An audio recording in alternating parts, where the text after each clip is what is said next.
नमस्कार, आपण पाहत आहात पुणे लाईव्ह न्यूज. पाहुयात दिवसभरातील ठळक घडामोडी. मेदनकरवाडी तालुका खेड येथील एका तरुणाला अवैध शस्त्र बाळगल्याप्रकरणी अटक करण्यात आली. त्याच्याकडून 2 पिस्तूल जप्त करण्यात आले आहेत. ही कारवाई मंगळवार आणि बुधवारच्या रात्री 12:15 वाजण्याच्या सुमारास करण्यात आली. MIDC भोसरी पोलीस ठाण्याच्या हद्दीत सदरची ही कारवाई करण्यात आली आहे. सूरज राजू गिराम उर्फ डोंगरे, वयवर्ष 20, राहणार मेदनकरवाडी चाकण असे अटक केलेल्या आरोपीचे नाव आहे. याबाबत पोलीस कॉन्स्टेबल हर्षद कदम यांनी MIDC भोसरी पोलीस ठाण्यात फिर्याद दिली आहे. मोशी येथील आंतरराष्ट्रीय प्रदर्शन केंद्राच्या मागील बाजूला एक जण पिस्तूल घेऊन आला असल्याची माहिती मालमत्ता गुन्हे विरोधी पथकाला मिळाली होती. त्यानुसार पोलिसांनी सापळा रचून सूरज याला ताब्यात घेतला. त्याच्याकडून 1,02,000 रुपये किमतीचे 2 देशी बनावटीचे लोखंडी पिस्तूल आणि 2 जिवंत काडतुसे जप्त करण्यात आली आहेत. तर MIDC भोसरी पोलीस अधिक तपास करत आहेत. चिखली रोड मोईफाटा येथे अवैध दारूची वाहतूक करताना एका व्यक्तीला अटक करण्यात आली. ही कारवाई मंगळवारी दुपारी करण्यात आली. प्रशांत भारत जगताप, वयवर्ष 23, राहणार मोई, तालुका खेड, जिल्हा पुणे याला अटक करण्यात आली आहे. पुण्यात एक रेड झाली. त्यात एकनाथ खडसे यांचे जावई डॉक्टर प्रांजल खेवलकर यांना अडकवण्यात आल्याचा आरोप करत पुणे ग्रामीण पोलीस दलाचे पोलीस अधीक्षक संदीप सिंग गिल यांची भेट घेऊन राष्ट्रवादी काँग्रेस शरद पवार गटाच्या महिला आघाडीने निवेदन दिले. यात भाजपाचे 40 गावचे आमदार मंगेश चव्हाण यांनी मीडियासमोर डॉक्टर प्रांजल खेवलकर यांचे खासगी जीमेल अकाउंट माध्यमांसमोर दाखवले.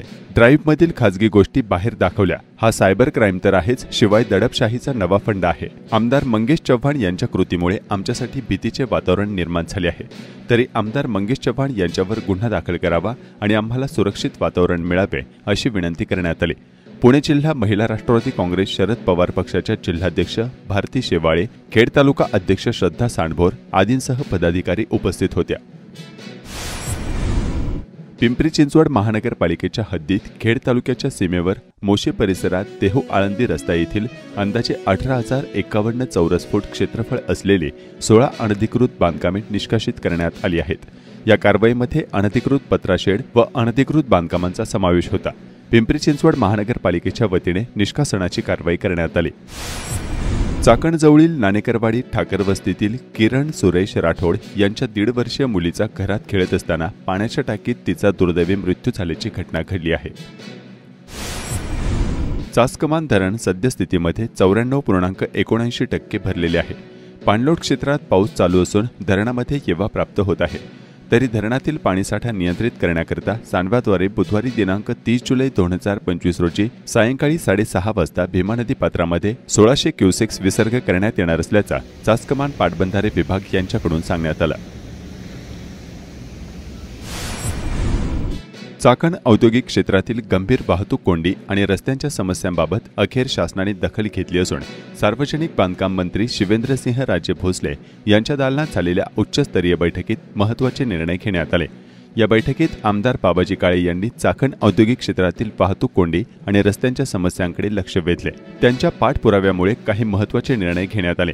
त्यामध्ये तळेगाव चाकण शिक्रापूर रस्ता राष्ट्रीय महामार्ग क्रमांक 548D या मार्गाची निविदा प्रक्रिया सुरू असून लवकरच काम सुरू होणार आहे. मात्र सद्यस्थितीत मोठमोठे खड्डे पडल्यामुळे ते तत्काळ बुजवणे, साईड पट्ट्या मजबूतीकरण आणि खडीकरणाचे काम करण्याचे निर्देश देण्यात आले. नाशिक फाटा खेड राजगुरुनगर रस्ता नॅशनल हायवे क्रमांक 60 या रस्त्याचे काम तातडीने सुरू करणे आणि भूसंपादनासंबंधी शेतकऱ्यांचे प्रश्न प्राधान्याने सोडवणे हे निर्देश देण्यात आले. MIDC क्षेत्रातील खड्डे व रस्त्यांची तातडीने दुरुस्ती आणि खड्डे बुजवणे, साईडपट्ट्यांचे भरण, पोल काढणे आणि इतर दुरुस्तीची कामे MIDC मार्फत तत्काळ करण्याचे आदेश देण्यात आले.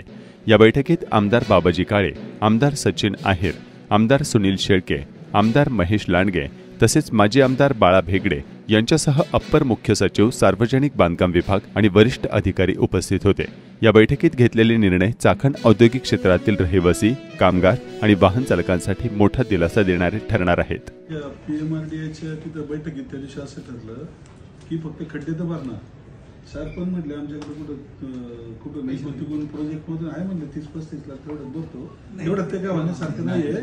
खूप मोठा आहे खड्ड्यांचा विषय.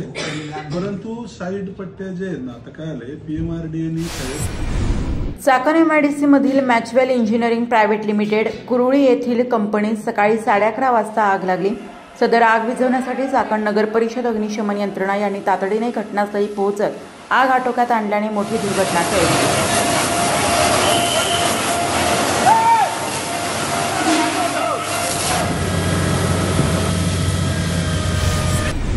नगर पुणे महामार्गावर रात्रीच्या वेळी वाहन चालकांना कोयत्याचा धाक दाखवून लूटमार करण्याचे प्रकार वाढले आहेत. पहाटेच्या सुमारास कारमधून प्रवास करणाऱ्या खेड तालुक्यातील बहीण भावाला लुटल्याची आणखी एक घटना नारायण गव्हाण तालुका पारनेर जिल्हा नगर शिवारात घडली आहे. गेल्या वर्षभरात या महामार्गावर सुपा आणि नगर तालुका पोलीस ठाण्यांच्या हद्दीत अशा प्रकारे लूटमार करण्याच्या अनेक घटना घडल्या आहेत. याबाबत पराग प्रकाश जाधव वय 30 राहणार चाकण तालुका खेड जिल्हा पुणे यांनी सुपे पोलीस ठाण्यात फिर्याद दिली आहे. बहिणीच्या मुलाला नेवासे येथील त्रिमूर्ती विद्यालयात सोडवण्यासाठी फिर्यादी हे त्यांची बहीण कांचन, भाचा कृष्णा यांच्यासह त्यांच्या मित्राच्या कारणे या महामार्गावरून नगरमार्गे नेवासे येथे जाण्यासाठी निघाले होते. पहाटे 4:30च्या सुमारास नारायण गव्हाण गावच्या शिवारात आल्यावर त्यांच्या वाहनाची हेडलाईट अचानक बंद पडली. त्यामुळे त्यांनी नवले वस्तीजवळील हॉटेल शिवतीर्थ समोर कार रस्त्याच्या कडेला उभी करून थांबले असता तेथे काळ्या रंगाच्या दुचाकीवर आलेल्या आरोपींनी फिर्यादी पराग जाधव व त्यांची बहीण कांचन यांना कोयत्याचा धाक दाखवत त्यांच्या जवळील रोख रक्कम व 65,000 रुपये किमतीची सोन्याची अंगठी बळजबरीने काढून घेतली. त्यांचा मोबाईल हिसकावून घेत तो फोडून टाकला आणि दुचाकीवर तेथून ते पसार झाले. या घटनेनंतर फिर्यादी जाधव यांनी सुपे पोलिसांना घटनेची माहिती दिली. तिघा लुटारूंच्या विरुद्ध जबरी चोरीचा गुन्हा दाखल करण्यात आलाय.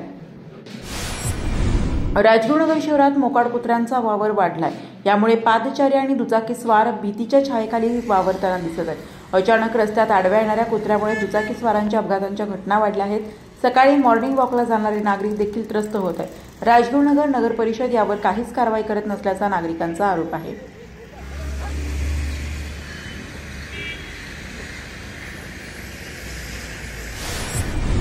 खेड तालुक्यातील शहरी भागात आणि ग्रामीण भागातही मोठ्या प्रमाणात चोऱ्यांचे प्रमाण वाढले आहे. गुरुदेव साम्राज्य सोसायटी राजगुरुनगर या ठिकाणी झालेल्या चोरीतील आरोपी सीसीटीव्ही फुटेज मिळाल्याने खेड पोलिसांनी ताब्यात घेतले. गुरुदेव साम्राज्य सोसायटीच्या वतीने पोलिसांच्या कारवाईबाबत समाधान व्यक्त करण्यात आले. पोलीस अधिकारी व कर्मचारी यांचा यावेळी सोसायटीतील रहिवाशांनी सत्कार केला. पुणे जिल्ह्यात वनक्षेत्रात अतुलनीय अशी पर्यटन स्थळे असून त्यांचा सर्वांगीण विकास केल्यास जिल्ह्यातील पर्यटनाला मोठी चालना मिळेल. त्या दृष्टीने पुणे वन विभागांतर्गत खेड तालुक्याच्या पश्चिम भागातील धबधबे, डोंगर तसेच राजगड तसेच अन्य किल्ले, जुन्नर वन विभागांतर्गत विविध घाट आदींच्या ठिकाणी पर्यटकांसाठी विविध सुविधा पर्यावरणपूरक पद्धतीने विकसित करण्याबाबत आराखडा सादर करावा असे निर्देश जिल्हाधिकारी जितेंद्र डुडी यांनी दिले. विविध ठिकाणी निर्माण करावयाच्या सुविधांच्या अनुषंगाने सल्लागार संस्थेच्या वतीने यावेळी सादरीकरण करण्यात आले. वन विभाग यांच्या वतीने नाणेघाट, दाऱ्याघाट, आंबोली, कांचन, काळू, दुर्नळी, धबधबे, दुर्गवाडी, कोकणकडा, खेड तालुक्यातील भिवेगाव, खेडकुंड, कुंडेश्वर निसर्ग पर्यटन, शिंगेश्वर मंदिर टेकडी, भामचंद्र डोंगर, तुकाईमाता मंदिर, अरण्येश्वर मंदिर या ठिकाणी करावयाच्या पर्यटक सुविधांच्या अनुषंगाने आराखडा सादर करण्यात आला. चाकण शहरातील कचरा गोळा करण्यासाठी सुमारे 6 वर्षांपूर्वी खरेदी केलेली 15 वाहने सध्या भंगारात पडून आहेत. चाकण काळूस रस्त्यावर निर्जन भागात नेऊन उभ्या असलेल्या या सुस्थितीतील वाहनांना आता कचरा कुंड्यांचं स्वरूप प्राप्त झालंय. 6 वर्षात भंगार करण्यात आलेल्या या वाहनांचे सुटे भाग चोरीला जाण्याचे प्रकार समोर आलेत. अत्यंत सुस्थितीत असलेल्या या वाहनांना मागील काही महिन्यापासून भंगारात टाकून देण्यात आलाय. सदरची वाहने कार्यान्वित करून वापरात आणण्याजोगी आहेत, मात्र तसे करण्यात आलं नाहीये. या वाहनांच्या बॅटरी, सीट आणि अन्य महत्त्वाचे इंजिनचे पार्ट चोरीला गेल्याचे प्रकार पाहणी दरम्यान समोर आले. वाहनांचे पार्ट चोरीला जावेत या उद्देशानं हा सगळा प्रकार करण्यात आला असल्याचा संशय नागरिक व्यक्त करतात. यातील अनेक वाहनांचे केवळ कचरा संकलन करण्याचे मागील लोखंडी हौद सडलेले असताना संपूर्ण वाहने भंगारात काढण्याची किमया काही मंडळींनी साधली आहे. नव्यानं खरेदी केलेली वाहने वापरात आणताना सरसकट सगळी वाहने भंगारात टाकण्याऐवजी त्यांचे लिलाव करण्याचा पर्याय असताना सुद्धा जाणीवपूर्वक त्याकडे दुर्लक्ष करण्यात आलं. या सगळ्या प्रकाराला जबाबदार असणाऱ्या अधिकाऱ्यांवर कारवाई करण्याची आता मागणी होतीये.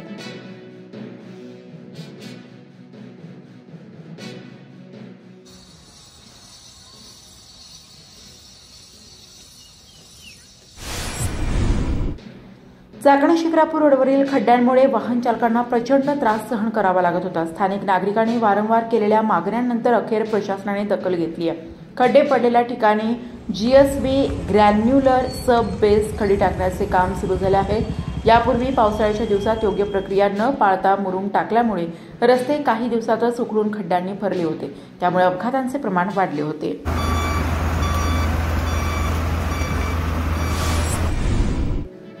निघोज येथील जिल्हा परिषदेच्या प्राथमिक शाळांच्या 1000 विद्यार्थ्यांना दप्तर, शालेय साहित्य महिंद्रा लॉजिस्टिक कंपनीकडून प्रदान करण्यात आले. यावेळी सरपंच सुनीता येळवंडे यांच्यासह कंपनीचे अधिकारी तसेच माजी उपसरपंच संतोष येळवंडे, सागर येळवंडे, समाधान येळवंडे, सामाजिक कार्यकर्ते काळूराम येळवंडे, कैलास येळवंडे आदी उपस्थित होते. खेड तालुक्यातील काळूस गावातून पवळेवाडीकडे जाणाऱ्या रस्त्याची अत्यंत दयनीय अवस्था झाली आहे. या भागातून नागरिकांचा मोठा वावर असतो, मात्र येथील रस्त्यांची अक्षरशः दुर्दशा झाली आहे.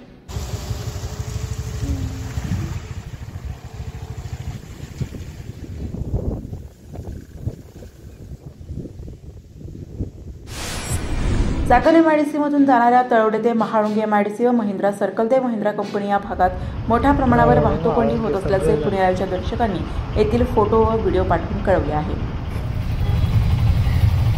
हा तळवडे माळुंगे जाणारा रोड आहे. माळुंगे तळवडे एमआयडीसी, तरी हा रोजचं ट्रॅफिक लागत आहे इथनं सर. पुणे नाशिक महामार्गावर मुटकेवाडी येथे सीएनजी पंपाच्या समोर रस्त्यावर मध्येच मोठ्या प्रमाणात खड्डे पडले आहेत, त्यामुळे अपघाताची शक्यता. प्रशासन खड्डे भरण्याकडे दुर्लक्ष करत असल्याचे सामाजिक कार्यकर्ते दिलीप टोपे यांनी या ठिकाणचे फोटो पाठवून कळवले आहे. खरपुडी खुर्द तालुका खेडेतील जय मल्हार प्रासादिक दिंडी मंडळाच्या अध्यक्षपदी संतोष दशरथ गाडे, उपाध्यक्षपदी दिलीप भागुजी गाडे, सचिवपदी प्रकाश बबन काळे यांची निवड करण्यात आली आहे. भूगोल फाउंडेशनच्या वतीने देशी आयुर्वेदिक झाडांचे खेड तालुक्यातील सौरंगाच्या डोंगरावर वृक्षारोपण करण्यात आले. खेड तालुक्यातील काळेशीवाडी हद्दीतील दत्त महाराजांच्या पावनभूमीत सौरंगाच्या डोंगर परिसरात विविध देशी व आयुर्वेदिक 225 वृक्षांचे वृक्षारोपण करण्यात आले. वेताळेतील जुन्या पिढीतील कार्यकर्त्या बबाबाई भिकाजी बोंबले व 91 यांचे वृद्धापकाळाने निधन झाले. त्यांच्या मागे 4 मुले, 1 मुलगी, सुना, नातवंडे, पतवंडे असा मोठा परिवार आहे. वेताळे गावचे माजी सरपंच विद्यमान सोसायटी संचालक डी.बी. बोंबले यांच्या त्या आई होत. चाकण नगर परिषद हद्दीत बाजारपेठ गणपती मंदिरा शेजारील पडलेल्या 200 वर्ष जुन्या वडाच्या झाडाचे पुनरोपण करण्यात आले आहे. चाकण नगर परिषद हद्दीत राक्षेवाडी येथे अत्यंत जुन्या वृक्षाचे काळजीपूर्वक व वेळेवर पुनरोपण करण्यात आल्याने या झाडाला जीवनदान मिळणार आहे. चाकण नगर परिषदेच्या माझी वसुंधरा अभियानाच्या अंतर्गत सदर वृक्षाचे पुनरोपण करण्यात आले आहे. 2 दिवसापूर्वी चाकण बाजारपेठ गणेश मंदिर येथील साधारणपणे 200 वर्षापूर्वीचं वटवृक्ष, वडाचा वृक्ष या ठिकाणी कोसळला आणि ते कोसळत असताना आपल्या नगर परिषदच्या कर्तव्यदक्षतेमुळे त्या ठिकाणी कुठलीही जीवितहानी झाली नाही आणि खऱ्या अर्थानं या झाडाला 200 वर्षाचा इतिहास आहे. अनेक पिढ्या या झाडांनी पाहिलेल्या आहे. चाकणगावचा इतिहास या झाडाने पाहिलेला आहे. अशा प्रकारचं झाड या ठिकाणी मोठं वटवृक्ष या ठिकाणी त्याचं पुनर्वसन नगर परिषदच्या माध्यमातून, सर्व अधिकाऱ्यांच्या माध्यमातून आणि पर्यावरणप्रेमी संजयजी पुरी यांच्या मार्गदर्शनाखाली आणि सर्व आमचे नागरिकांच्या सहकार्याने या ठिकाणी राक्षेवाडी येथील गायरानामध्ये त्याचं पुनर्वसन होतं. ही बाब अत्यंत चांगली आणि उल्लेखनीय आणि त्याची प्रशंसा केली कारण तेवढी कमी आहे. कारण मी महाराष्ट्र प्रदूषण नियंत्रण मंडळाचा सदस्य म्हणून या ठिकाणी चाकण नगर परिषदेचे मुख्य अधिकारी यांना सूचनाही केल्या होत्या की हे झाड अत्यंत महत्त्वाचं आहे. साधारणपणे वटवृक्षाला साधारणपणे 500 वर्षाचं आयुष्य असतं आणि हे 200 वर्षाचं झाड अजून 300 वर्ष पुढच्या पिढ्या या ठिकाणी पाहणार आहेत. पण त्याचं संगोपन, त्याचं पुनर्वसन व्यवस्थित केलं पाहिजे. हा एक चांगल्या प्रकारचा पर्यावरणाचा संदेश राहील आणि पर्यावरण संवर्धनासाठी हा वटवृक्ष आपल्या चाकण भागामध्ये एक चांगल्या प्रकारची साक्ष देईल असं मला वाटतं. चाकण नगर परिषद नगर अभियंता संतोष गायकवाड. हे वटवृक्ष कोलमडल्यानंतर माझी वसुंधरा अंतर्गत ह्या वृक्षाचं आपण पुनरोपण करून याला चांगलं जतन करू शकतो, ही संकल्पना पुढे नेण्यासाठी आम्ही काल रात्री हे वृक्ष 2 क्रेनच्या सहाय्याने इकडे राक्षेवाडीच्या गायरानात शिफ्ट केलं आणि इथं त्याचं पुनरोपण केलं. तांत्रिकदृष्ट्या हे करण्यासाठी पर्यावरण प्रेमी श्री पुरी साहेब यांनी मोलाचं सहकार्य केलं आणि ह्याच्यासाठी आमचे विजयजी भोसले आणि फायर ऑफिसर प्रकाश वाघ यांनी मोलाचं योगदान दिले. नमस्कार. चाकण गावठाणातील जे गणपती मंदिरा शेजारील वटवृक्षाचं झाड होतं ते 200 वर्षापूर्वीचं होतं आणि ते अचानक कोसळल्यानंतर शिवसाहेबांना मी विनंती केली की ह्याचं पुनर्रोपण झालं पाहिजे. असंच एक झाड 2 वर्षापूर्वी आपण आगरवाडीच्या शाळेत पुनर्रोपण केलेलं होतं. तर जागेचा प्रश्न होता. मागच्या आठवड्यात आपण ही जी आता गायरन आहे 818 याच्यामध्ये जी टिकडी तिथं मियावाकी गार्डन करणार आहे नगरपालिका 2 एकरमध्ये. तर स्मशान जी दफनभूमी आहे लिंगायत समाजाची त्याच्या पुढं मोकळी जागा होती, तिथंच ते म्हणलं लावून घ्यावं. तर ती सूचना त्यांनी मान्य करून आता ह्या झाडाचं पुनर्रोपण झालेलं आहे. याबाबत जे मुख्य अधिकारी सगळे कर्मचारी आणि विशेष करून जे याच्यात एक्सपर्ट आहे गार्डनिंगमध्ये पुरी साहेब यांनी चांगल्या प्रकारे सहकार्य करून या झाडाचं पुनर्रोपण केलं आहे. असंच हे झाड पुढील 300 वर्ष असंख्य पिढ्यांची साक्ष चाकण शहराची देणार आहे. याबद्दल मी सर्वांचे आभार मानतो. आणि संजय पुरी, पर्यावरणप्रेमी, चाकण येथील 200 वर्षाचं कोलमडलेलं हे झाड 2 क्रेनच्या साहाय्याने एक डंपरच्या मध्ये टाकून चाकण येथून राक्षेवाडी इथं आणण्यात आलं. साधारणतः या झाडाची उंची 30 ते 35 फूट होती. ती कमी करून साधारणतः 20 फुटापर्यंतचं झाड आपण ते ट्रिम करून झाडांच्या मुळांना ह्युमिक ॲसिड औषध घालण्यात आले. किड्या मुंग्या लागू नये म्हणून त्याला पेस्टिसाईड करण्यात आले. आणि हे झाड मला वाटतं डोलानं थोड्या दिवसात आनंदात दिसेल आपल्याला. आणि आजूबाजूच्या परिसरामध्ये आपल्याला अशीच झाडं परत पुनर्रोपण करायची आहेत. चाकण नगर परिषदेच्या हद्दीमधील सर्व नागरिकांना विनंती आहे, झाडं न तोडता त्या झाडांचं पुनर्रोपण आपण करावं ही माझी नम्र विनंती. हे झाडाची एकूण उंची किती होती आता ज्यावेळेला ट्रिमिंग केलं त्यावेळेला? 35 फूट. 35 फूट. मग आता जमिनीच्या खाली किती गेले ते? जमिनीच्या खाली साधारणतः ते 8 ते 10 फूट आपण त्याला गाडलेलं आहे. म्हणजे त्याचं परत पुनर्जीवन होईल असे सगळं हे हो. त्याला पुनर्जीवन होण्यासाठी मुळ्यांना योग्य ते औषधं, खोडांना पेस्टिसाईड आणि फंगीसाईड आपण टाकलेले आहेत, थायमेट वगैरे टाकलेले आहे. झाडांना कुठल्याही प्रकारची विजा नाही होणार. झाडाला ज्या ठिकाणी विजा झाली त्या ठिकाणी आपण असे औषधोपचार केलेले आहेत. त्याच्यामुळे हे झाड 100% येणार म्हणजे येणार ही माझी खात्री. खेड तालुक्याच्या पश्चिम भागात सर्वत्र पाऊस सुरू आहे. अशातच भात लावणीच्या कामांनाही वेग आलाय. खेड तालुक्याच्या पश्चिम भागात भात हे मुख्य पीक असून मोठ्या प्रमाणात भात लागवड केली जाते. भात लावणीच्या वेळी पारंपरिक गाणी म्हटली जात आहेत आणि गाणी म्हणत म्हणत भात लावणी केली जाते. भात लावणी करणाऱ्या या महिलांची गाणी ऐकण्यासाठी या भागातून जाणारे वाटसरू आवर्जून थांबतात. पुणे लाईव्हच्या महिला दर्शकांनी भात लावणीचे काही व्हिडिओ पाठवले.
एवढा निरोप याईला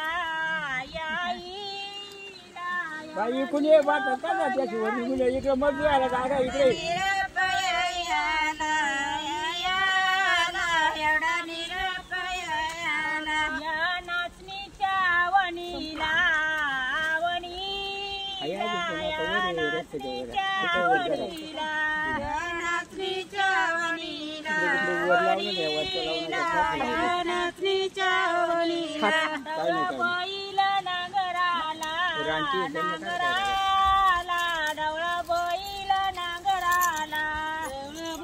धन्यवाद. आपण पाहत होतात पुणे लाईव्ह न्यूज. भेटूयात उद्याच्या बातमीपत्रात.